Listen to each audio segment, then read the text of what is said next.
I mean, I don't see a reason why the top three should change between KCG2 and us. So far, some practices kind of stands out as a core group.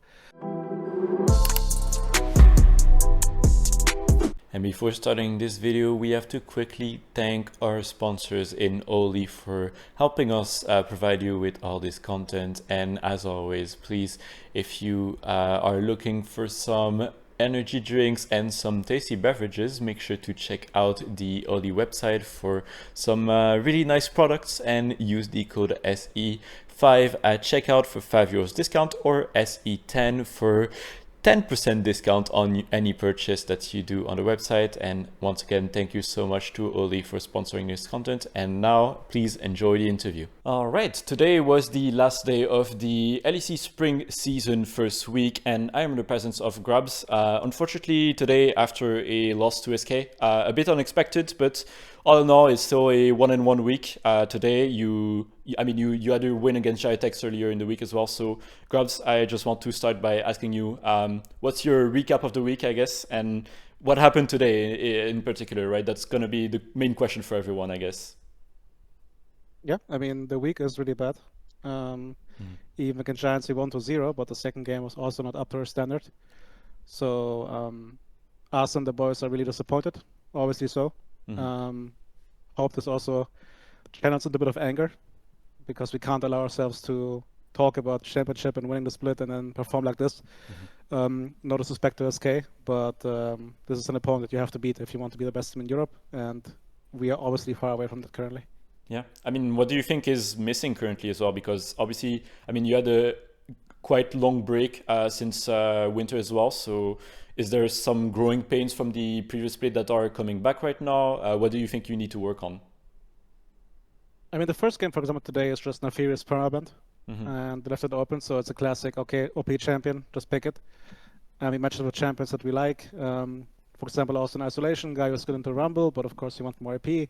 The punish us with the Tabis, we didn't do damage. Like, these things should be clear normally, but it's something that, since we never get to that situation, we kind of just like, didn't think it through. So that's obviously on me.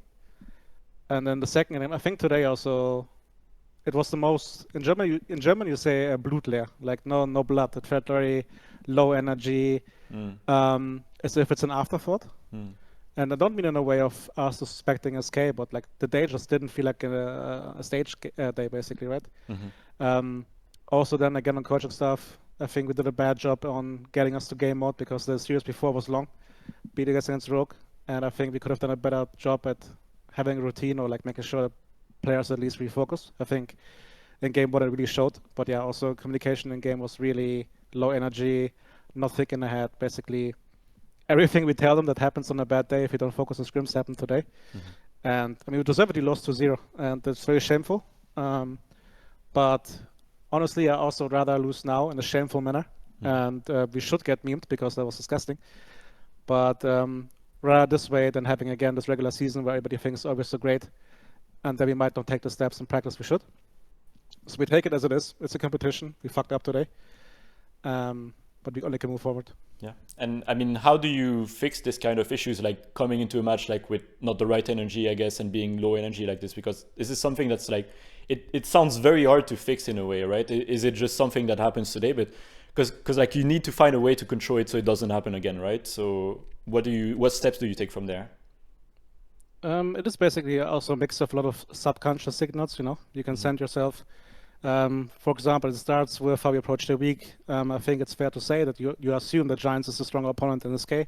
Look at the split before, and even if you don't voice it, like of course we're not talking about SK is easy, right? No one says that. But if you allow yourself to keep another thinking of SK is the easier opponent and you only 1-0, I think you let your guard down a bit. I think just having a more structured approach and also making sure that we have a plan if the series before goes to like a 3-game series. Like it starts with like where do you take your caffeine in, right? Where do you drink Red Bull?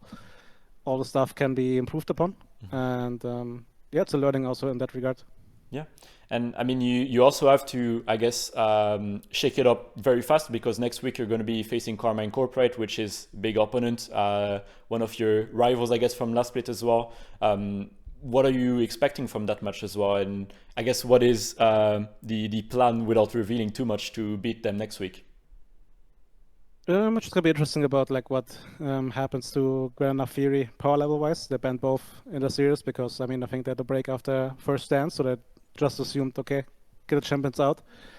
And as I said myself, right, the champ usually is paramount in practice, so making sure that both teams probably will look to have a plan around these two champions and see when it's good, when it's bad, and yeah, go for that. I think both teams are excited to play against each other. I think especially after losing today, we want to show that we actually are a good team, because after today, of course, it's really hard to put ourselves in a conversation, right? But yeah, we know practice before this week was decent enough. I think it will be a close match, and we're looking forward to it. Yeah, and I mean, speaking of practice as well and just team performance, I think one member that has received a lot of talks, criticism as well, is Humanoid. It's someone that you also publicly defended recently as well. I know a lot of people have the narrative that he doesn't practice enough, he doesn't put in the work and everything. How have you been feeling working with him as well? Because obviously he's the target for a lot of like criticism as well. And today maybe he didn't have the best game, especially maybe in game 2 as well. So what are your thoughts on him as well in general? Oh no, he had a really bad day. I mean, I think he's the first one that is aware of it. He doesn't shy away from that. He doesn't pretend that he played well. So again, like he's his biggest critic, and he works like anybody else. I think the narrative kind of started like 4 or 5 years ago, right? Even with himself joking about Tomorrowland, whatnot, and he's a very smart player, and he puts in the same effort as anybody else. I'm not gonna sit here and say he does more than other people. I wish sometimes he could be a bit more clear in how he sees the game and communicate it effectively. I think this is something that doesn't come naturally to him. But besides that, he's like any other player in this team, wants to win. And putting this loss only on him, I think, is just unfair. But of course, he is the star player, quote unquote. He is next to Mickey the only player who has won the championship on this team. So he will, of course, be more in the public eye. This is something he's aware of. But I would be really, really amiss to connect this performance with his effort. I think, yeah, I think this narrative just has to die. If he plays bad, just say it, he played bad. That's fine, right? Yeah. But to say he plays bad because he doesn't care or doesn't put in effort, I think that's just a very cheap narrative. Yeah, fair enough. And at least there's one positive, I guess, for Fnatic, like in the recent weeks, is that you've made some additions to your coaching staff. You've welcomed Duffman, someone who you worked with a lot right in the past as well, BDS, G2, especially G2.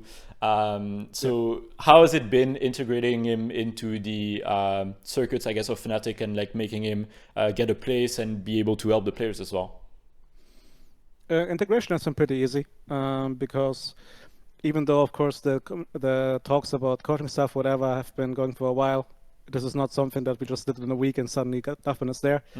The thoughts about it were like planted a long time ago.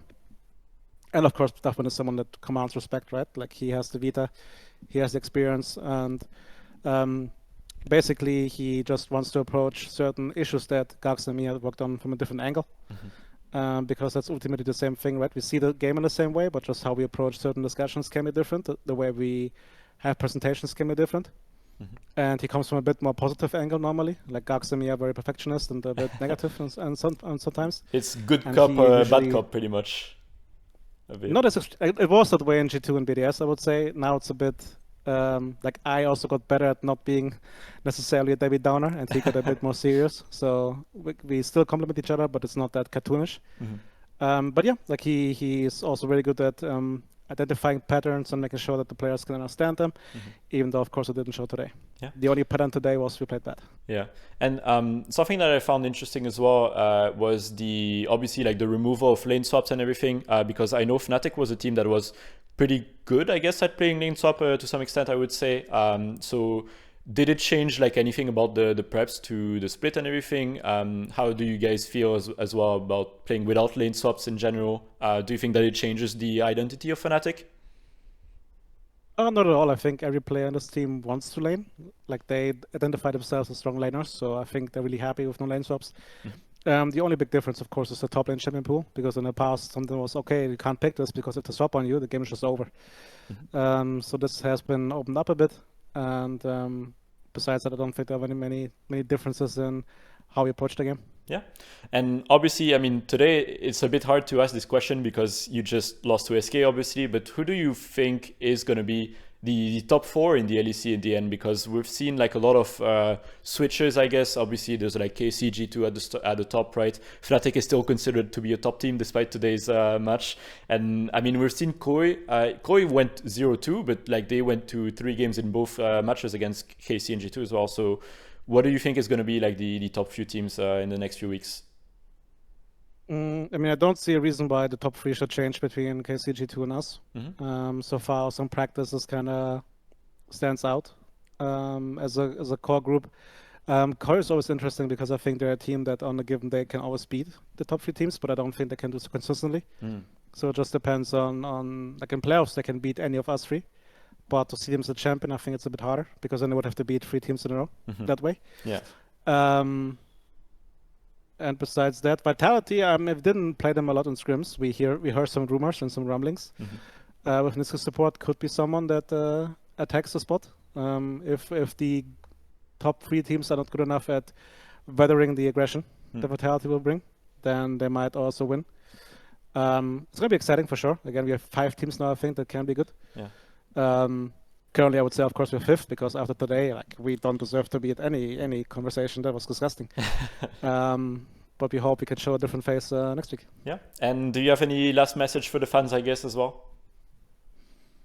I don't know. Thanks also for the support. Also to the Koi fans, of course. Yesterday, I was laughing a lot when they threw the game. Now they can laugh. That's just part of the sport, right? Yeah. So I have to take that one for next week in social media. That's going to be fun. But as usual, now thank you for the support of Fnatic fans. Of course, they're going to be a bit worried now. But you can trust us in one way that we are really aware of how shit today was and we're going to work on it. Yeah. And I hope that at least this was the last time for the year that we have in a performance that's this abysmal. Because it was something else for sure. Yeah. Well, I mean, it's always good to have these wake-up calls from the start of the split, I guess. But in any case, GrabbZ, thank you so much for talking with us today. I wish you the best of luck in the coming weeks. And have some good rest for now. Try not to be too hard on the players, I guess. And I make no promises. Hopefully we'll talk to you again soon. Sounds good. Thank you for having me. Thank you.